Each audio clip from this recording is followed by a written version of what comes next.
Buenas noches a todos. Como coordinador del capítulo de especialización en hombro y codo, me es grato darles la bienvenida a esta sesión organizada por el Comité de Residentes, cuyo titular es el doctor Alfonso Migoya Nuño.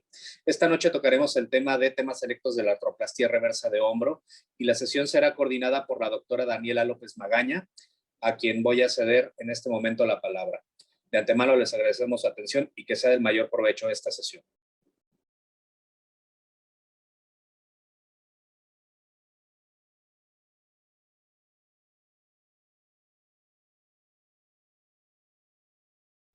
Buenas tardes, bienvenidos a la sesión de capítulo de residentes. El día de hoy veremos temas selectos de la artroplastía reversa de hombro. Es un honor para mí presentar al doctor Gabriel Frain Maya, egresado de Ortopedia y Traumatología del Hadash Medical Center de Jerusalén, Israel, con subespecialidad en cirugía de hombro. Al doctor Pedro Peláez Damí, médico staff del Centro Médico ABC, cirujano de hombro también. Y el doctor Michel Ruiz Suárez, especialista de ortopedia del Instituto Nacional de Rehabilitación con alta especialidad de cirugía articular y artroscopía, también del instituto, expresidente de la Sociedad Mexicana de Cirujanos de Hombro y Codo. Y su servidora, doctora Daniela López, fellow de cirugía articular del Instituto Nacional de Rehabilitación.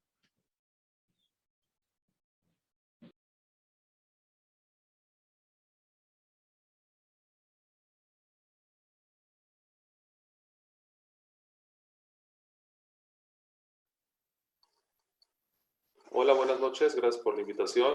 Yo soy el doctor Gabriel Frain y estaremos hablando el día de hoy sobre prótesis reversa de hombro, un poco de la introducción y sobre planeamiento quirúrgico. Desde 1893 se describe la primera artroplastía total de hombro, el cual Pean la realiza en un cocinero de 37 años, el cual se negaba a realizar alguna amputación por secuelas de tuberculosis del húmero proximal.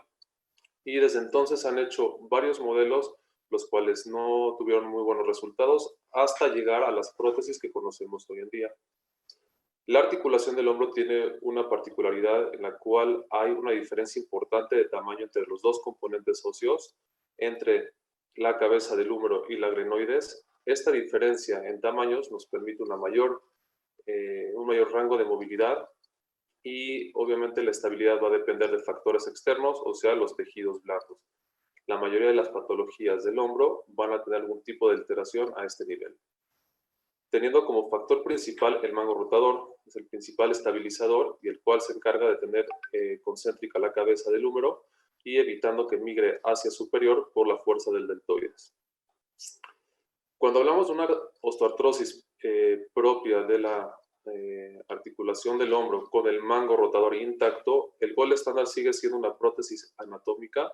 Sin embargo, hay estudios recientes en los cuales demuestran resultados bastante similares entre la prótesis reversa y la prótesis anatómica en pacientes adultos con el mango rotador intacto. Sin embargo, el gold estándar sigue siendo para este tipo de casos la prótesis anatómica. Ahora, la prótesis reversa del hombro tiene como particularidad cambiar los componentes, es decir, la parte esférica va a estar situada en la glenoides y la parte cóncava va a venir en el componente humeral. Esto con la finalidad de medializar y distalizar el centro de rotación, logrando una mayor tensión en el deltoides y mejorando su funcionalidad. La artroplastía reversa de hombro fue diseñada específicamente para disminuir el dolor en los pacientes, mejorar la función secundaria a la mejoría de la flexión y evitar o revertir pseudoparálisis. Y es importante que los pacientes sepan y nosotros mismos que no fue diseñada para reparar rotación. Dentro de las indicaciones para la prótesis reversa lo podemos clasificar en 4 grandes grupos. El primer grupo en el cual está implicado el mango rotador puede ser por algún tipo de artropatía del mango rotador, luxaciones recurrentes en el adulto mayor, que por lo general es por rupturas masivas del mango rotador, o en caso de que haya una ruptura irreparable del mango rotador, viene siendo una de las múltiples opciones para este tipo de patologías. La osteoartrosis glenohumeral está indicada específicamente también cuando hay una pérdida ósea importante en la glena. También se puede utilizar para las fracturas o secuelas de fracturas de húmero proximal y también se puede usar para revisión de artroplastías anatómicas de hombro. En las últimas 2 décadas ha habido un incremento importante en el uso de prótesis, específicamente en la prótesis reversa, ya que en el 2003 fue aprobada por la FDA.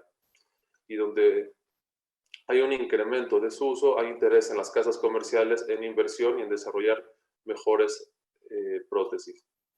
De tal forma que se estima que hay un crecimiento anual del 8% para este tipo de prótesis, y el mercado está estimado en casi $3,000 millones para el 2025 en prótesis de hombro. Y no solamente se debe a este incremento de uso por la mejoría de los implantes, sino también se ha habido relacionado con la satisfacción del paciente. Ahora, para nosotros entender cómo planear o cómo mejorar nuestra prótesis, hay que entender y mirar atrás en dónde fallamos y cuáles son las complicaciones más comunes en la artroplastía reversa de hombro. Entre ellas tenemos las lesiones neurológicas, las fracturas periprotésicas, hematoma, infección, notching, dislocaciones, fracturas de acromion y aflojamiento de los componentes glenoideos. Y aunque se ha mejorado mucho la técnica de los implantes, el porcentaje de complicaciones, depende de dónde se lea, todavía varía entre un 2 a un 33%. En este momento estaremos hablando de las complicaciones propias del implante o de su colocación. Para nosotros poder poner una prótesis reversa, lo primero que hay que entender es que la prótesis reversa no es una prótesis anatómica. A esto me refiero que cada uno de los componentes pueden ser variados en su colocación, sin embargo, cada uno de ellos tiene una función bastante específica y cada una de ellas va a repercutir en la función y en la satisfacción del paciente. Por ejemplo, en el componente humeral nosotros podemos modificar la angulación de nuestro componente humeral, llegando hasta 30 grados de anteversión o 30 grados de retroversión. Por lo general se recomienda entre 0 a 10 grados de retroversión, y este puede ser en ciertos casos de 0 a 20 grados. Obviamente hay que individualizar cada caso para su colocación. En una radiografía simple de húmero nosotros podemos planear el tamaño del implante humeral. Sin embargo, aquí la mayor pregunta es qué está pasando en el componente articular, qué está pasando con esa glena. Y lo podemos ver en esta imagen, en la cual hay una artropatía por ruptura del mango rotador, en la cual hay una clásica migración de la cabeza humeral hacia proximal y vemos la erosión de la glena. Entonces, la mayor incógnita en estos casos es ver cómo está esta glenoides. Y no solamente eso, es ver qué tipo de glenoides tiene, sobre todo cuando vemos una tipo B2, B3 o tipo C, las cuales es una glena bicóncava, o el stock óseo es bastante escaso, o hay una retroversión bastante notoria. Es importante conocer estos tipos de glenoides para su correcta planeación. Para esto lo que se recomienda es hacer una tomografía computarizada. De esta forma podemos ver exactamente qué tipo de glena tenemos y en qué calidad se encuentra, ya que el primer paso para trabajar sobre los componentes glenoideos es la colocación de nuestro pin guía, y este va a ser bastante crucial para el resto de los componentes. Y esto está bien documentado en la literatura, en la cual se recomienda hacer una tomografía en cada caso que se va a realizar una prótesis reversa, lograr una concordancia de más del 90% para este tipo de prótesis. Ahora, es importante mencionar que cuando nosotros estamos realizando una prótesis anatómica, planeamos suplir la anatomía con algo similar. En cuestión de la glena, tomamos toda la longitud de la misma, y cuando tenemos que hacer una prótesis reversa es importante mencionar que solamente estamos usando la parte inferior de la misma. Entonces no debemos de planear una prótesis reversa de la misma forma que planeamos una prótesis anatómica.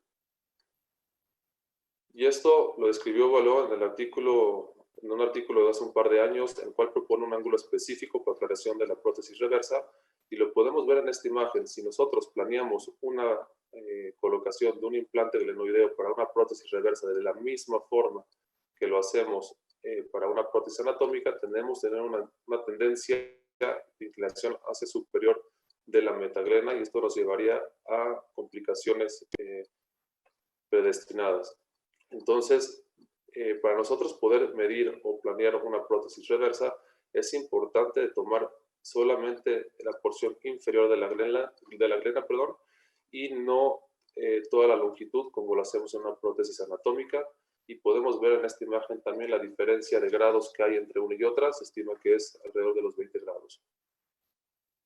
Una vez que nosotros colocamos nuestra metaglena, el siguiente componente es la glenósfera. Hay diferentes tipos y diferentes tamaños, y esto es importante conocerlo porque la glenósfera va a determinar nuestro nuevo centro de rotación y por ende la movilidad va a depender de ello. Hay estudios biomecánicos en los cuales se demuestra las diferentes colocaciones de las mismas y se ha llegado a la conclusión que se recomienda distalizar y que sobresalga por lo menos unos 2 a 4 milímetros para evitar el notching. Aquí la pregunta es, ¿el notching qué repercusión tiene en el paciente? Y se ha descrito también en varios artículos que el notching puede tener o provocar limitación en los rangos de movilidad, debilidad, mayor índice de complicaciones, dolor y por ende también peores scores clínicos. Se ha también tratado de modificar esta glenósfera, se ha propuesto también las glenósferas excéntricas y no se ha visto ningún tipo de diferencia en específico, llegando a la conclusión, a la misma conclusión de los artículos anteriores, que se recomienda distalizar o sobresalir por lo menos de 2 a 3 milímetros. Ahora, ¿qué pasa cuando tenemos una pérdida ósea de la glena? Podemos reponer o corregir 15 grados de deformidad con un rimado excéntrico, pero hay que tener cuidado. Una vez que nosotros empezamos a rimar, si realizamos una medialización excesiva del centro de rotación, nos puede llevar a disminución de arcos de movilidad, pérdida de fuerza, inestabilidad, incluso con alteraciones en la cosmética. También es importante identificar dónde está nuestro defecto óseo, ya que la colocación de los tornillos va a ser esenciales para la supervivencia de esa metaglena. Podemos ver en la imagen superior, en una glena totalmente normal, la variedad de la colocación de los tornillos. Sin embargo, en la parte inferior podemos ver que escasamente podemos colocar 2 de los 4 tornillos. Una falla en corregir el defecto óseo nos puede llevar a pinzamiento, notching, erosión en el polietileno, inestabilidad y aflojamiento temprano de los componentes, y específicamente cuando tenemos este tipo de glenas es importante corregir sus defectos porque un defecto óseo posterior excesivo nos puede llevar también a una erosión temprana del polietileno y disminución en las rotaciones, principalmente en el externo. Y para corregir defectos óseos mayores a 15 grados, se ha propuesto también la utilización del BioRSA, que es incrementar el offset de la prótesis tomando un injerto de la cabeza humeral, como lo podemos ver en estas imágenes, y con este poder corregir la angulación y tener una metaglena con adecuada colocación. De la misma forma, se han implementado medidas específicas para el paciente en casos de que queramos hacer un rimado bastante cauteloso, como lo podemos ver en estos casos, y también se han hecho implantes específicos para el paciente para corregir esos defectos óseos y tener una buena sujeción de los implantes. Como les decía al principio de la presentación, se recomienda realizar una tomografía para planeamiento. Incluso las casas comerciales hoy en día te permiten subir las tomografías y realizar un planeamiento bastante específico en la cual te permite jugar con la angulación de cada uno de los componentes y con esto saber a qué tipo de hombro te enfrentas. Y no solamente eso, en algunos de ellos te permite valorar los rangos de movilidad que podrías tener tentativamente con este tipo de implantes. Como conclusión, la prótesis reversa no es una prótesis anatómica, hay que conocer los implantes. La tomografía es obligatoria, por lo menos para conocer qué tipo de glena y llegar con un planeamiento adecuado. Hay que distalizar la metaglena por lo menos un par de centímetros y hay que valorar los defectos óseos y corregirlos. Muchas gracias.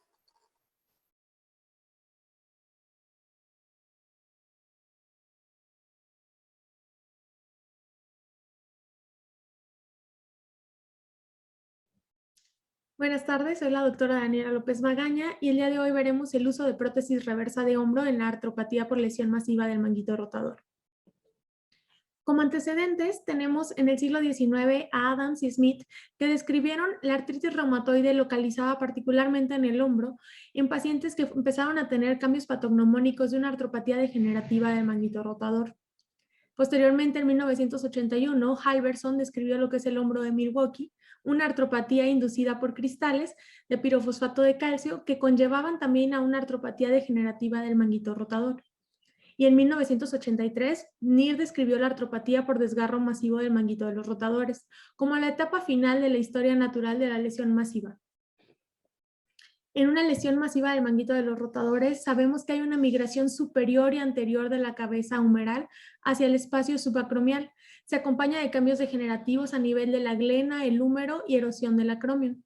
El diagnóstico de esta lesión masiva será por la afección de 2 o más tendones, que sabemos normalmente está acompañada de infiltración grasa y una atrofia muscular importante.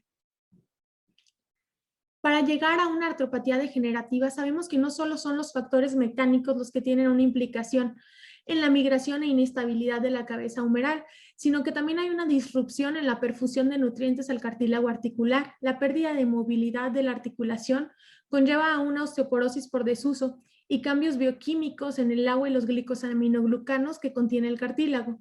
Esto nos va a llevar a una atrofia del cartílago y a un colapso subcondral. Son todos estos componentes los que tienen implicaciones en la artropatía. Pero para la parte mecánica podemos ver que la pérdida del fulcro estable de movilidad nos lleva a una movilidad del centro de rotación. Esto es debido a la pérdida de balance entre las fuerzas musculares que tenemos en el hombro. Los músculos trabajan de manera armónica y se compensan unos con otros para lograr mantener la cabeza humeral centrada en la glena. Al perder este balance de fuerzas, nos va a llevar a una artropatía degenerativa y a un desbalance muscular.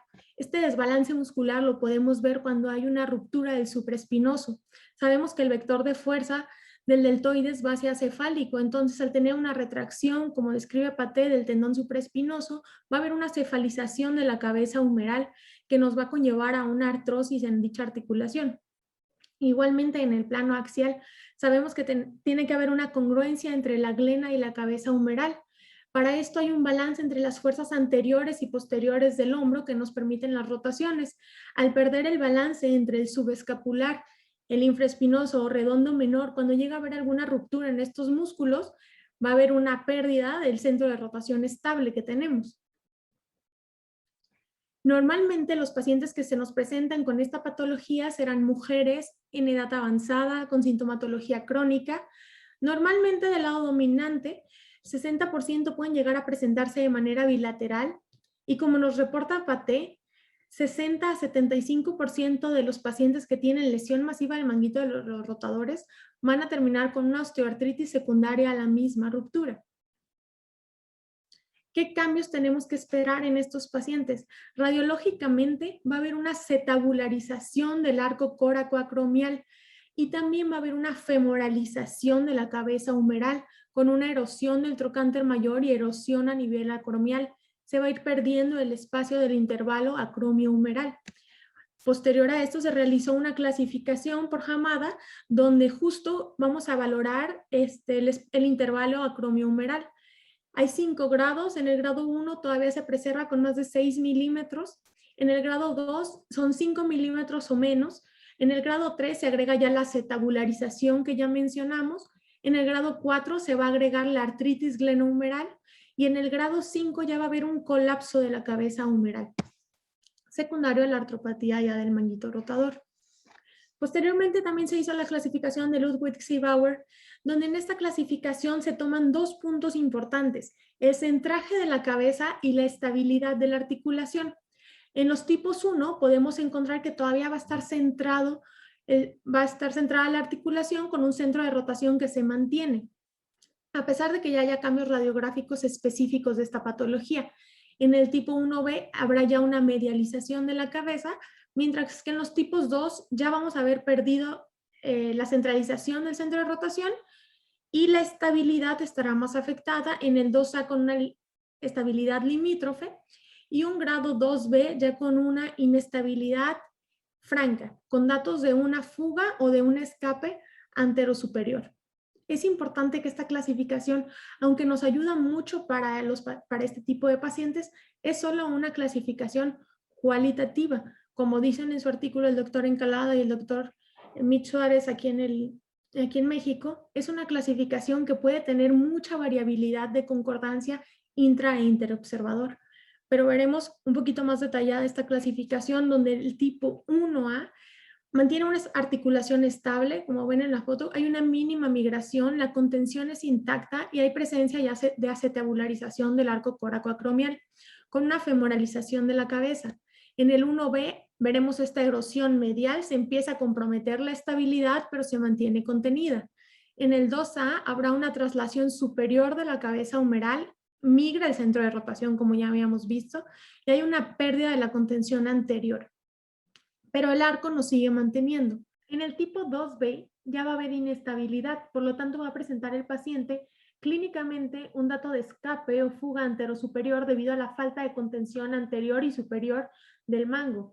Esto lo podemos ver en este video cortesía del doctor Michel Ruiz, donde ya el músculo, el subescapular y el supraespinoso ya no están funcionando y el paciente está teniendo una inestabilidad franca donde hay un desplazamiento hacia anterior. Este es reducible y entonces nuestro tratamiento, la intención será restituir esa estabilidad y poder devolver la articulación a su lugar. ¿En qué paciente sí está indicado este tipo de cirugía?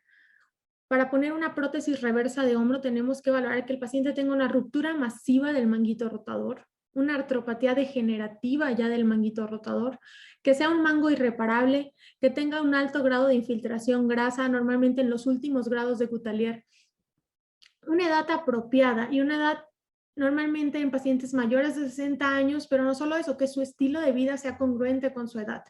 No podemos ofrecerle esto a un paciente que sabemos que tiene un estilo de vida muy activo y que sabemos que realmente lo va a limitar para su vida. Y pacientes que tengan un escape anterosuperior como el que acaban de ver. Las contraindicaciones sería una lesión reparable del manguito rotador, un desgarro agudo traumático. Recordemos que, como dicen los artículos, siempre deberemos de tratar de reparar primero las lesiones y buscar otras medidas y otros tratamientos previo a irnos al tratamiento más agresivo. Si el paciente tiene afección del deltoides o del nervio axilar, también tenemos que entender que nuestra prótesis no será la mejor opción, ya que aunque existan opciones ya de transferencias que se han descrito en algunos artículos, aún así nuestro paciente podría quedar con limitaciones.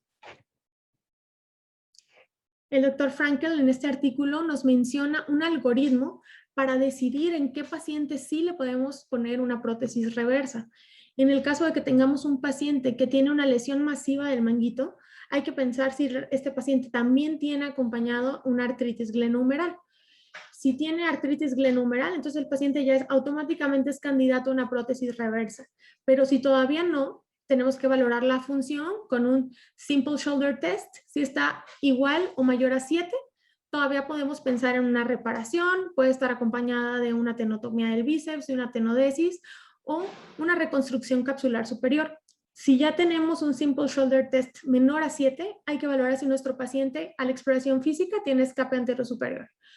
Si sí lo tiene, entonces ya viendo el escape podemos valorar el intervalo acromiumeral. Si ya este intervalo disminuyó, nos vamos directo a prótesis reversa.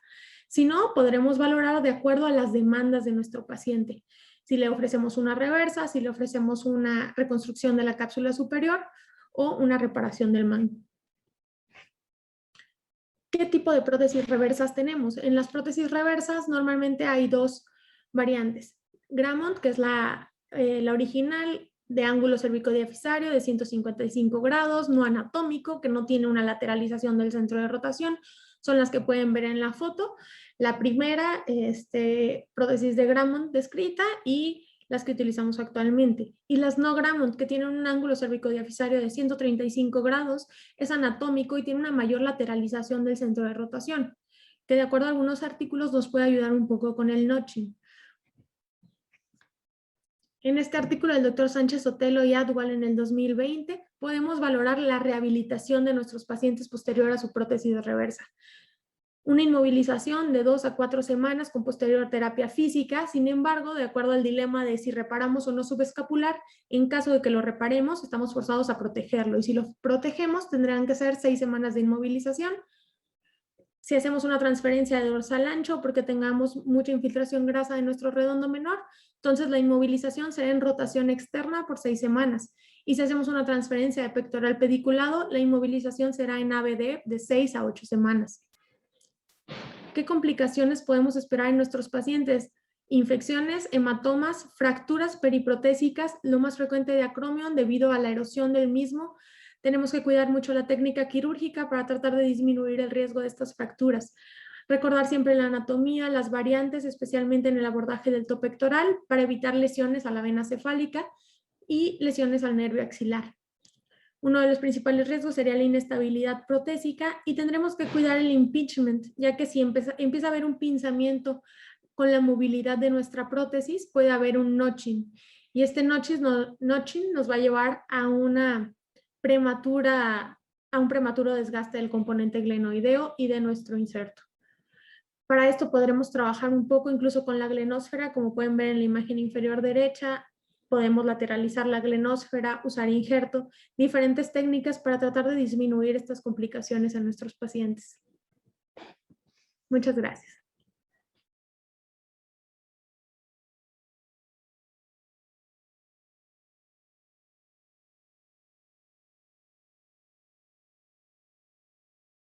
¿Qué tal? Buenas noches, soy el doctor Pedro Peláez, cirujano de hombro del Hospital ABC.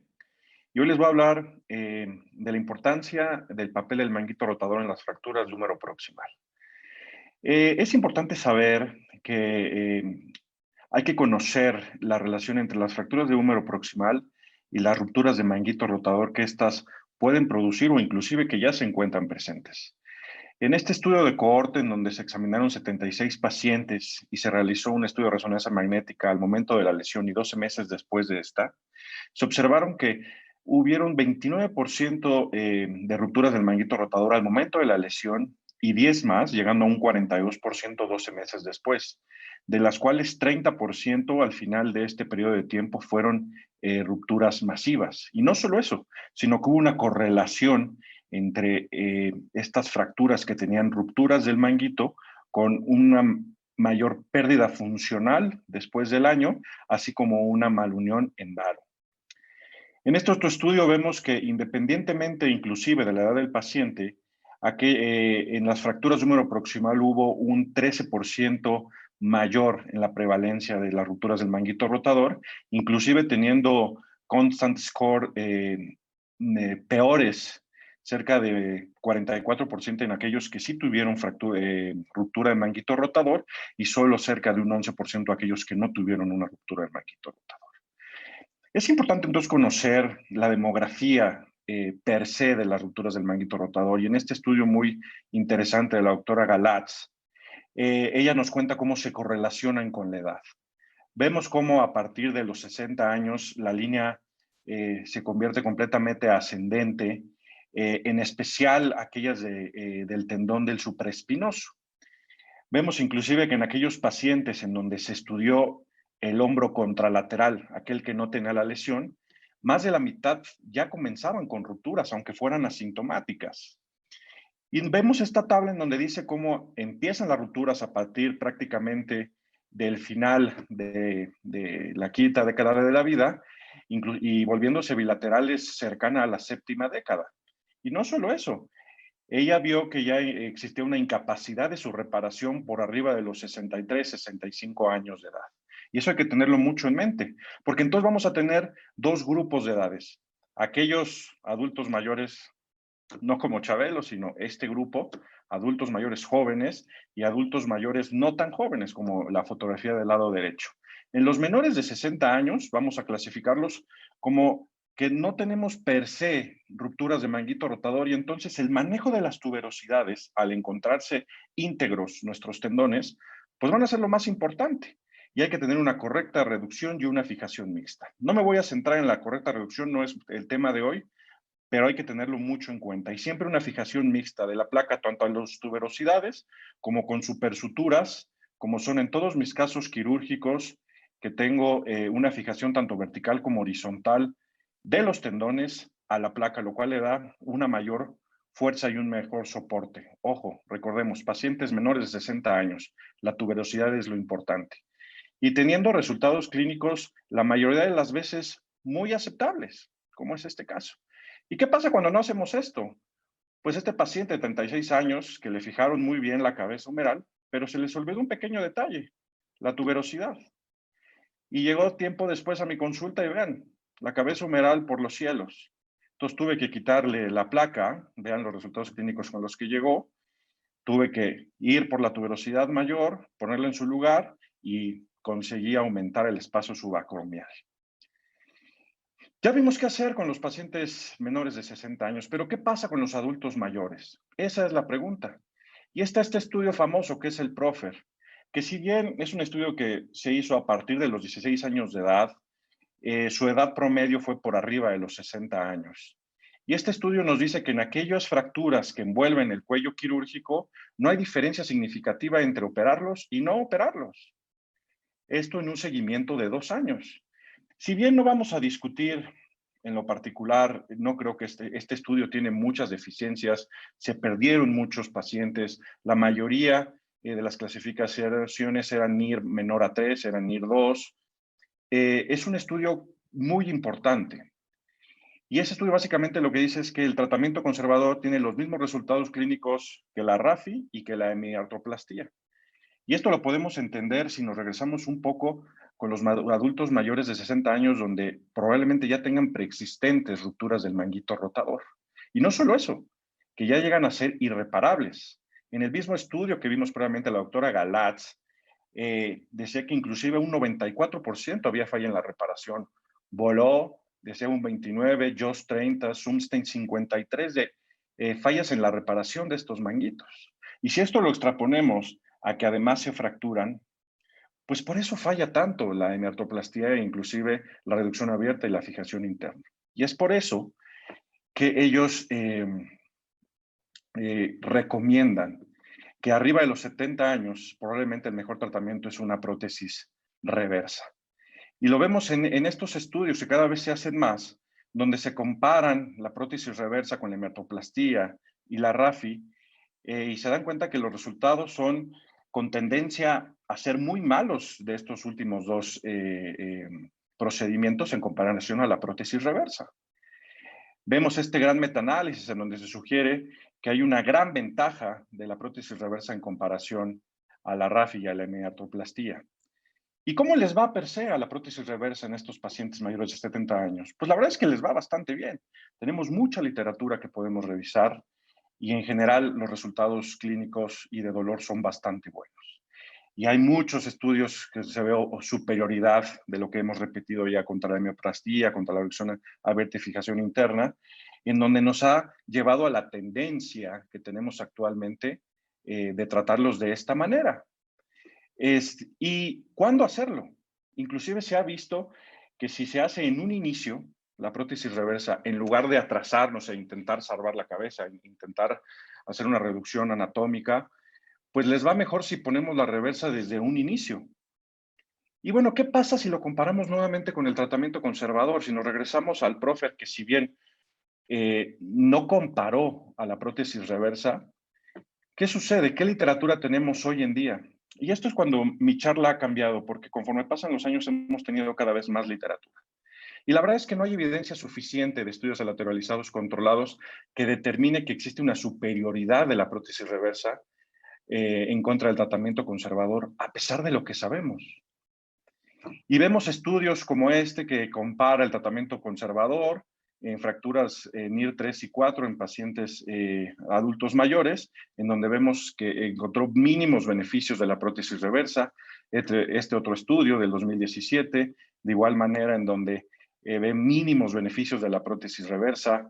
Este otro estudio del 2019, en donde dice cuál es el mejor tratamiento, igual en pacientes mayores de 70 años, el corte que habíamos hecho en diapositivas anteriores, y nuevamente dice que la diferencia es muy pequeña, en beneficio a la reversa, pero muy pequeña.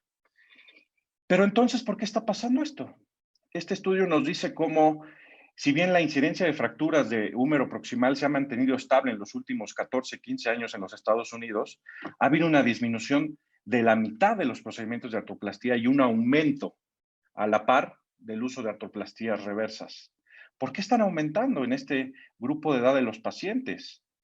Le estamos jugando como al mercado, que como cada vez lo hace más gente, lo hacemos más, a pesar de que la evidencia nos dice que inclusive no les va mejor. Como dice, la adopción de nuevos métodos hay que tener mucho cuidado con ellos.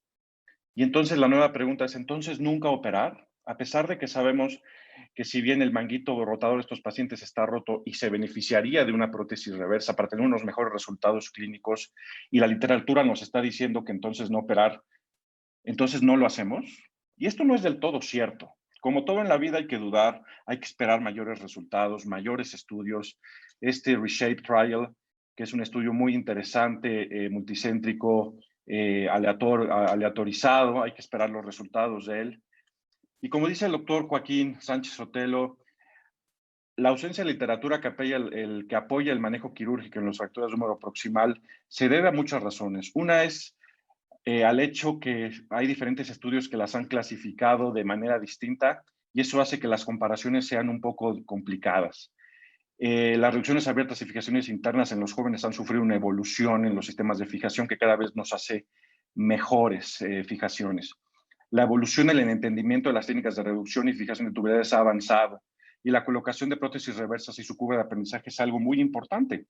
Y lo vemos en este estudio de Valente y Pascal Boileau, en donde nos dicen que inclusive aunque pongamos prótesis reversas, hay que fijar las tuberosidades. Este estudio tuvieron 420 pacientes en 3 grupos con un seguimiento de 28 meses y el grupo en el que les fue peor clínicamente fue aquellos en donde resecaron la tuberosidad mayor. Y entonces Joaquín, que tuve el placer de estar con él y lo maneja en su libro, nos puede poner atención en los siguientes detalles. Uno, la colocación del vástago, que no sea muy alto ni muy bajo. No muy bajo, porque eso nos puede llevar a una inestabilidad, no muy alto, porque nos puede separar mucho las tuberosidades de la diáfisis humeral.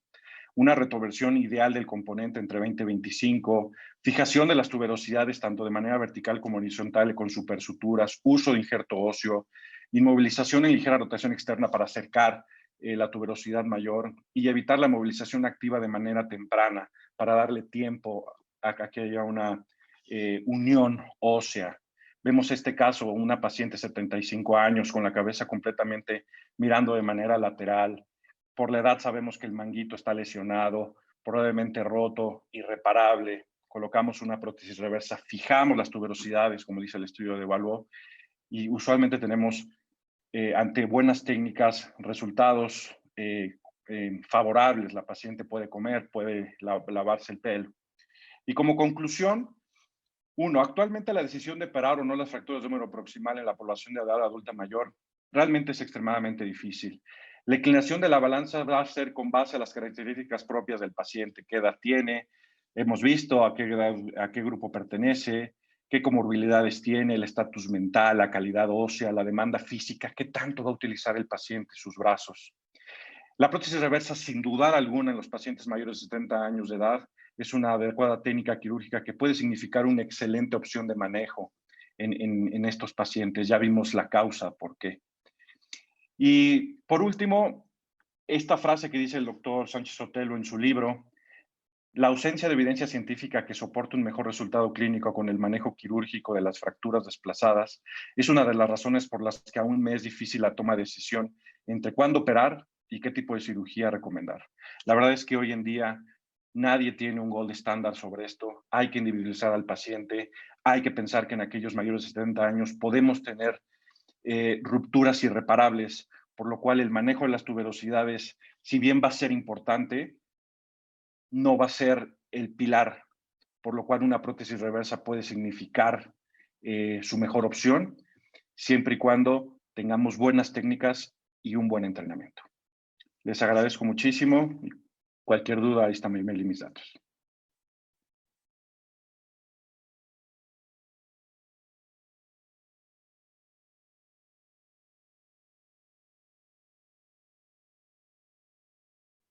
Muchas gracias al Colegio Mexicano de Ortopedia y al Comité de Residentes por la invitación a participar en este evento académico. Y es mi turno hablar de artroplastía reversa de hombro en secuelas de fractura de hombro proximal.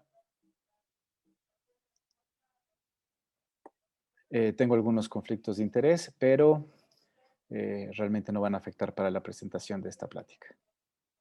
Y bueno, algo de historia. El doctor Neer escribió hace ya muchos años que el tratamiento de las secuelas de las fracturas de húmero proximal representa un gran reto en la reconstrucción del hombro. Y uno de los problemas es porque los resultados desafortunadamente no han sido reproducibles y mucho menos halagadores, sobre todo cuando existía únicamente la opción de la artroplastía anatómica. Regularmente, los problemas que tienen estos pacientes es que son de una edad joven y activos, en comparados con aquellos pacientes que tienen algún problema degenerativo. Y otro de los problemas es que desde hace poco ha habido muy poco consenso con respecto a cuál es el mejor tratamiento que hay que ofrecer. Mi historia personal con la artroplastía reversa de hombro en secuela de fractura inicia desde el 25 de febrero del 2007 y fue mi última cirugía como alumno del posgrado de la alta especialidad en cirugía de hombro y codo y tuve la oportunidad de participar en esta cirugía y desde entonces, más de 14 años después, mi experiencia ha cambiado un poco. Es importante mencionar que no todas las secuelas de fracturas de húmero proximal son iguales. No es lo mismo cuando tenemos una secuela de fractura de húmero proximal tratado de forma conservadora, donde no tenemos abordaje quirúrgico, cuando en algunas ocasiones podemos tener todavía manguito rotador viable, y en estos casos es menos difícil la disección e identificación de las estructuras. En otros casos, que son los más difíciles, es cuando tenemos cirugía previa. Y en estos casos he tenido oportunidad de ver de todo. He tenido problemas con los abordajes quirúrgicos previos, simplemente porque puede comprometer el abordaje en el caso de una revisión.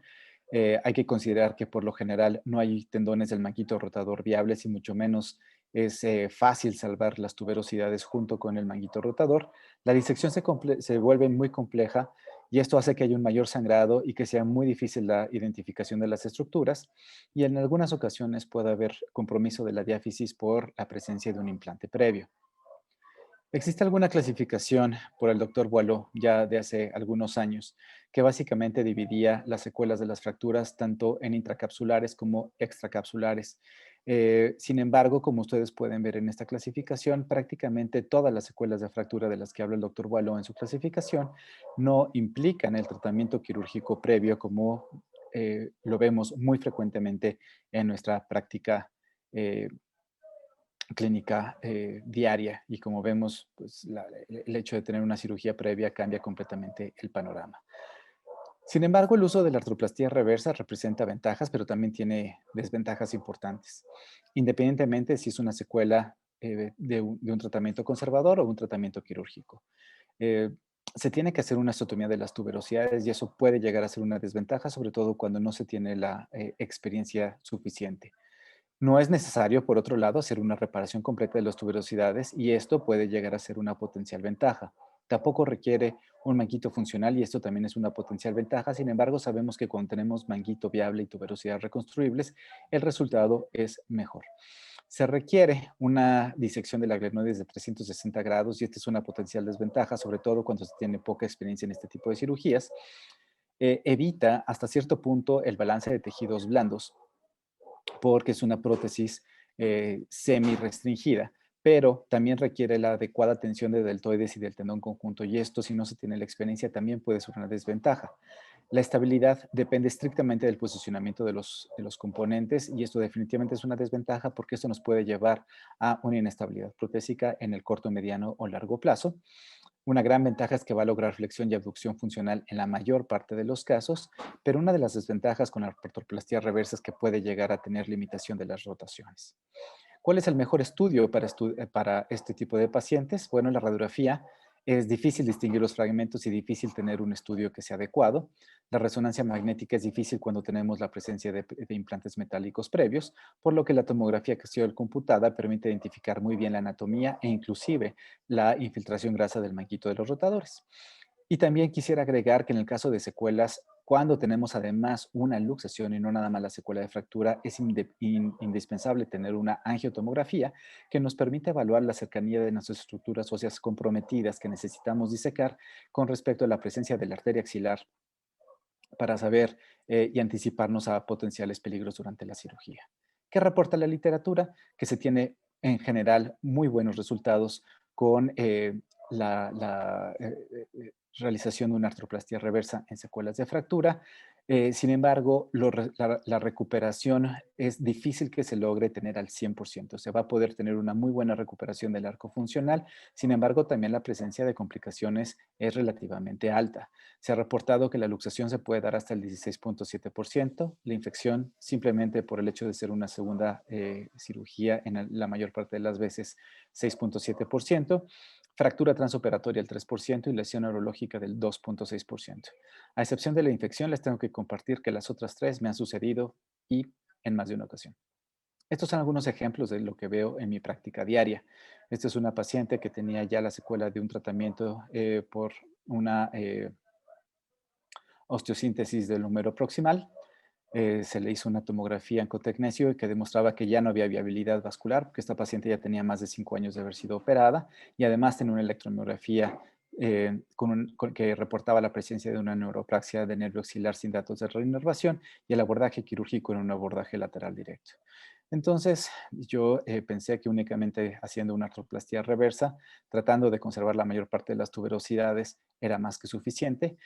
A las 6 semanas, la paciente ya tenía 110 grados de recuperación, tenía una abducción de 90 grados, una rotación externa de 10 grados, una rotación interna hasta el sacro, dolor mínimo de 2 a 3 sobre una escala de 10 y ya podía realizar actividades de la vida diaria sin ayuda. Y con esto era de mis primeros casos que estaba haciendo así con esta complejidad, por lo que yo pensaba que el problema estaba resuelto para siempre y me sentía uno de los mejores cirujanos del mundo y que nadie me podía enseñar nada más. Sin embargo, en este caso, la eternidad duró únicamente 3 meses y tuve una inestabilidad protésica porque quise pensar que esa neuropraxia del nervio axilar no era tan importante como yo había juzgado inicialmente, por lo que tuve que hacer una nueva revisión, hacer una recolocación de componentes y colocar nuevos componentes para lograr una mejor congruencia de los componentes. En algunos casos, también que tenemos la presencia de una inestabilidad protésica, como en este caso, existe la opción de hacer un tratamiento con reducción cerrada. Sin embargo, hay que considerar cuáles son las causas de esa inestabilidad. Si tenemos un buen posicionamiento de los componentes, podemos intentarla, pero si se debe a un mal posicionamiento de los componentes, definitivamente hay que hacer una revisión en forma. Y esto es una inestabilidad que tuve como en el del caso de la autodiapositiva anterior. Y bueno, logré hacer una reducción cerrada y vimos en quirófano que después de la reducción cerrada lográbamos una buena movilidad y estabilidad protésica, por lo que le dimos la oportunidad a esta paciente de hacerlo. Pero como pueden ver, no es del todo extraño tener esta clase de inestabilidad protésica. En general, los pacientes tienen una buena función y esta paciente pudo recuperar una flexión, pero vemos que la función después de una revisión de una artroplastia reversa es buena, sin embargo, sí disminuye con respecto a la cirugía índice y en algunos casos los pacientes dirían que no estarían dispuestos a volver a pasar por este incidente. Algunas otras complicaciones, tenía esta paciente que tenía la presencia de un implante previo que llegaba hasta la parte más baja de la diáfisis. Al momento de cementar el vástago, tuve fuga del cemento y tuve una lesión térmica del nervio axilar y eso es importante considerarlo, que la presencia de orificios en la diáfisis pueden causar la fuga de este cemento. Afortunadamente la paciente recuperó, pero es importante que lo tengan en consideración también. Y es también importante tratar de conservar la mayor parte del húmero cuando tenemos este tipo de problemas. Siempre tratar de preservar las tuberosidades porque nos van a dar una mucho mejor estabilidad, pero sobre todo una mucho mejor función después de la artroplastia reversa. Y esto puede llevar algo de trabajo, pero créanme que todo el trabajo que lleve extra vale la pena. Siempre hay que anticiparse a algunos problemas, sobre todo cuando tenemos secuelas de fracturas luxaciones, porque sobre todo los casos crónicos pueden tener muchos defectos glenoideos muy importantes y hacer en algunas ocasiones reconstrucciones humerales proximales. Sin embargo, sí les puedo compartir que los resultados en general son altamente satisfactorios para el paciente y para el cirujano. Hay algunos pacientes que tienen además artritis inflamatorias que pueden tener compromiso de los componentes, sobre todo en la diáfisis para poder cementar. Sin embargo, los resultados son razonablemente buenos. Y siempre anticiparse a todo lo que puede presentarse como esas deficiencias proximales donde es difícil calcular la longitud completa del húmero. Y en algunas ocasiones tenemos que poner componentes realmente grandes. Sin embargo, resuelve problemas que de ninguna otra forma se podrían resolver, y es importante mencionar que la edad sigue siendo un criterio importante. En algunos pacientes que son jóvenes que pudieran ser candidatos a una artroplastía reversa, definitivamente hay que considerar que debemos hacer primero una artroplastía anatómica, y muchas veces haciendo esas artroplastías anatómicas, inclusive en grandes problemas, se puede tener muy buen resultado. En mi práctica diaria les puedo compartir que yo no uso la clasificación de Boileau. Siempre pido, como les comentaba, una tomografía con cortes axiales y tridimensionales, y trato de individualizar el caso de acuerdo a la función clínica del deltoides, y cada vez le hago más caso a la electromiografía. Advierto al paciente que queremos recuperar criterios mínimos de NIR, pero las posibilidades de complicación son altas, y les puedo compartir que el 70% de los casos supero estos criterios, 25% al menos los alcanzo, y en 5% desafortunadamente sigo teniendo complicaciones que van a requerir una revisión quirúrgica. Cuando voy a hacer este tipo de cirugía, la considero como una revisión y es prácticamente mi única cirugía del día.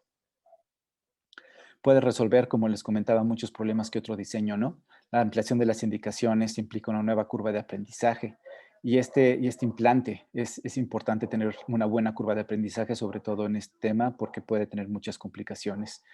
Y aunque los resuelve, si los complica, los va a complicar en la misma magnitud. Muchísimas gracias. Bueno, ahora abordando algunas de las dudas que se han presentado, cuénteme, doctor Peláez, ¿usted qué tipo de prótesis prefiere utilizar? ¿Gramont, no Gramont, lateralizada, no lateralizada? ¿Alguna preferencia por su parte? Daniela, pues mira, actualmente utilizo Gramont porque desde que llegué a México, son pocos años realmente los que hay un nuevo diseño. En particular, me gustan más diseños lateralizados, pero en México no tenemos la prótesis lateralizada que me gusta. Entonces, por ahora sigo utilizando Gramont, tanto para fracturas como para artropatías, ¿no? Perfecto. Doctor Gabriel, ¿usted alguna preferencia?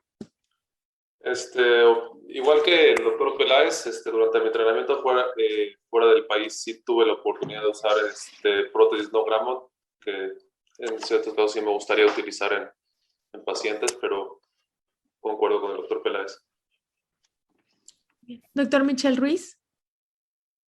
Bueno, nuevamente aquí nada más tengo que recordar que sí tengo conflictos de interés, pero así es como tomo la decisión. Entonces, en pacientes que tienen una artropatía degenerativa y que tienen pseudoparálisis, cuya principal afección es esta pseudoparálisis con una falla para la flexión principalmente, entonces utilizo una prótesis Gramont. Lo único que hago aquí es que las prótesis Gramont, al menos en mis manos, no es tan reproducible la recuperación de la rotación externa. Entonces, creo que en estos casos para mí sí es muy importante valorar siempre la resonancia magnética y ver si hay infiltración grasa del redondo menor.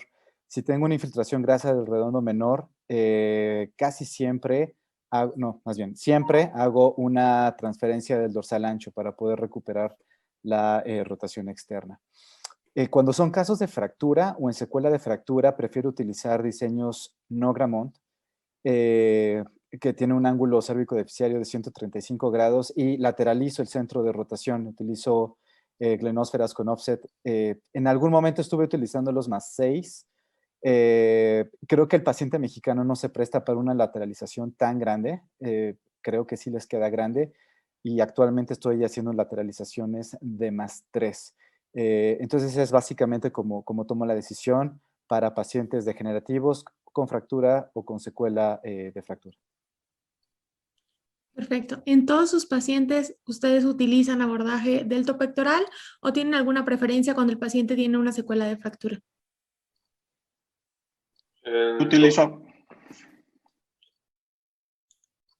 Yo utilizo abordaje del deltopectoral, pero la incisión en la piel la hago lateral, más lateral, sobre las fibras prácticamente anterolaterales del deltoides, solo la piel de tejido celular subcutáneo. Una vez que paso el tejido celular subcutáneo ya entro deltopectoral y esto me ayuda a poder tener una visualización lateral y posterior mejor cuando pongo los separadores en el borde posterior de la glenoides.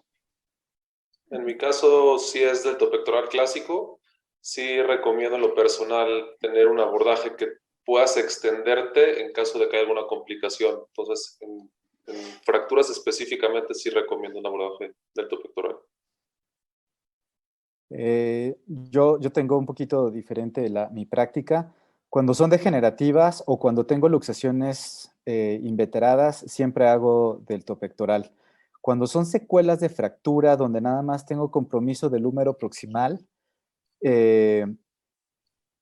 o fracturas agudas, actualmente estoy haciendo abordaje anterosuperior. Creo que así tengo al menos en mi práctica he visto que tengo una mejor capacidad de hacer reconstrucción de la tuberosidad mayor. Muy bien. ¿Reparan subescapular o prefieren no reparar subescapular? En mi caso, si es posible, sí. En mi caso siempre. Y si no es posible, lo hago posible. Creo que trae una gran ventaja en muchos aspectos. Le da una contención anterior importante, aumenta la fuerza en la rotación interna. Entonces, ahí el tip es que cuando no te alcanza a dar, como pongo la mayoría de las veces Grammont y no lateralizadas, casi siempre logro o siempre logro rescatarlo, lo libero de la cápsula anterior y entonces lo puedo llevar a su lugar. Creo que no repararlo está nada más para las prótesis lateralizadas. Creo que en Grammont se tiene que hacer. Sí, completamente de acuerdo. Yo cuando utilizo prótesis Grammont siempre hago reparación del subescapular. Sin embargo, nunca, o sea, en caso de que no llegara a tener la facilidad o la factibilidad de hacer una reparación del subescapular, no opto por hacer alguna transferencia muscular como pudiera ser una transferencia del pectoral mayor o una transferencia del dorsal ancho. Sino lo único que hago es tener una muy buena reparación de mi tuberosidad mayor y me quedo relativamente tranquilo. Si utilizo diseños no Grammont con offset glenoideo, entonces regularmente veo hasta dónde llega sin tensión, sin hacer demasiada disección del subescapular y veo si llega mi subescapular, hago la reparación y si no, no me preocupo demasiado. ¿Qué tan frecuentemente acompañan su prótesis reversa de una transferencia tendinosa?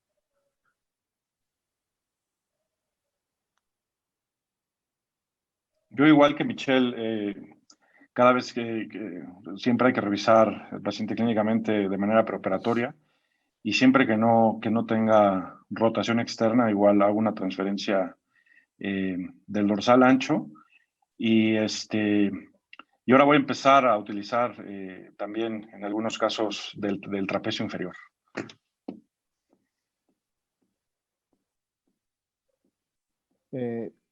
Yo realmente, como lo comenté anteriormente, o sea, si veo la infiltración grasa del redondo menor en prótesis Grammont, sí hago transferencia del dorsal ancho.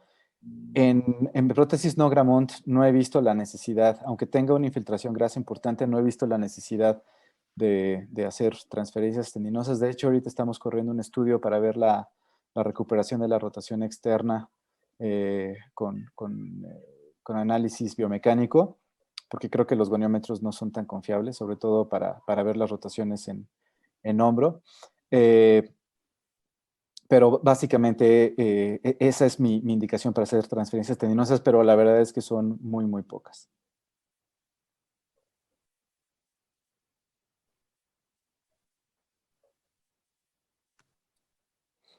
¿Algún consejo en particular en la terapia de rehabilitación para sus pacientes posterior a la prótesis reversa de hombro?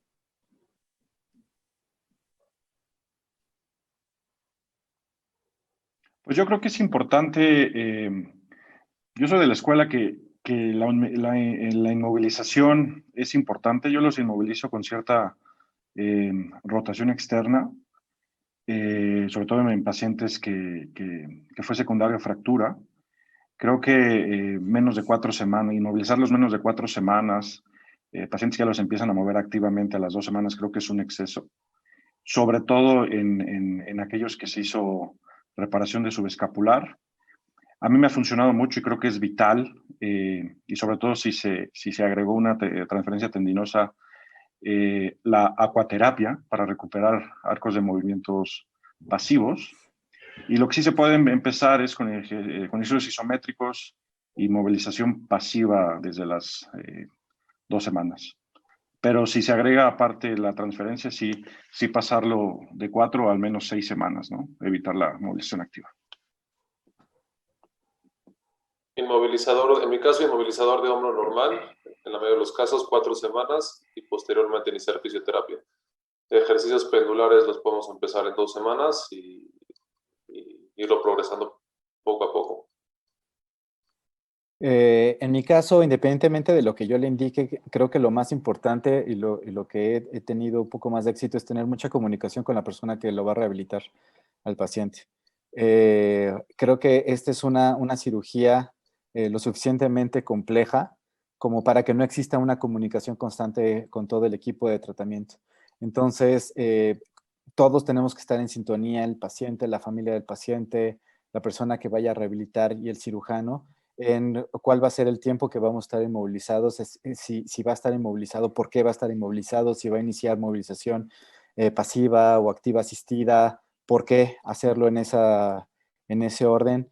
Y sobre todo, ya un poco más adelante con el rehabilitador, viendo hasta qué punto ya podemos ir progresando en la rehabilitación para no poner en riesgo nuestra prótesis. Creo que uno de los grandes errores que se pueden llegar a tener es irnos demasiado agresivos porque se puede tener una inestabilidad protésica, pero tampoco irnos demasiado conservador porque entonces es difícil recuperar un hombro rígido. Perfecto, muchas gracias, doctores. Con esto creo que Daniela, finalizamos las preguntas. ¿Algo que quieran Daniela, agregar? sí, no sé si me dejarías aprovechar que tengo aquí a Michelle para hacerle una pregunta. Por supuesto. Michelle, una pregunta. Tú que tienes más experiencia, inclusive con las casas comerciales, estás en más caso y demás, en las prótesis no Grand Mont que pones, ¿tienen la opción de estar lateralizadas en la glena o en el vástago? Ahorita nada más en la glenosfera. Son los diseños que hay en México. Ya próximamente, y creo que ya sé cuál es la marca que estabas comentando, ya tienes la opción también de hacer un offset humeral. Pero en este momento nada más tenemos la opción de hacer, con los diseños que tenemos en México, nada más tenemos la opción de hacer un offset del lado glenoideo. Y me llamó la atención que dijiste que en el mexicano no te acepta tanto la lateralidad. ¿Por qué dijiste eso? Muchos de las pacientes que vemos con fracturas son mujeres, al menos las mujeres que estamos viendo miden unos 55, unos 60. Entonces, cuando queremos hacer una lateralización de más de 6 milímetros con un offset glenoideo más 6, la verdad es que queda muy grande, queda demasiado lateralizado, aunque queda este concepto del deltoid wrapping, es decir, de cómo envuelve el deltoides a la prótesis, queda mejor. La verdad es que estorba para una paciente que no es muy alta, estorba y queda un hombro doloroso. Es por eso que decidí irme a algo intermedio y solamente hacer una lateralización en +3.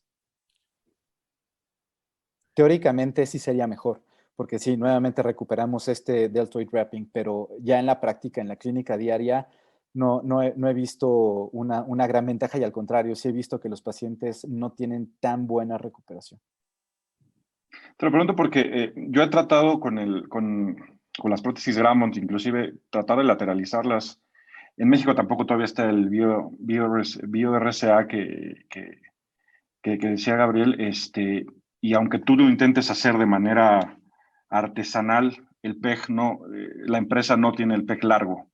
De revisión, si no hay el de revisión. Ajá, pero me llama la atención lo que dijiste, que tenías problemas con los connacionales. Es muy interesante, muchas gracias. No, es al contrario.